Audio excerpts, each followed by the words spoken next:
It's not cookies, but it's enough to satisfy the tacos. Tacos are fucking horny today. I checked out the art tag of Ina, and what the fuck? What the hell is going on? Just because of that one moment when she showed her back in the arm wrestling stream.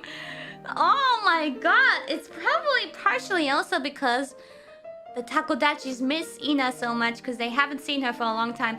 But she's coming back, isn't she? In a few hours, she's doing her revival stream. Meanwhile... What?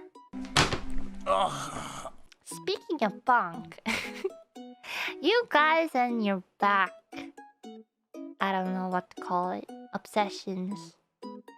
You know, I won't bonk you, but just do it in moderation, okay? Don't be like spamming other people's chat or like, you know, I don't want to be a nuisance to anyone else. So have it contained within this channel and don't overdo it, okay? Don't just go unprompted talk about Ina's back.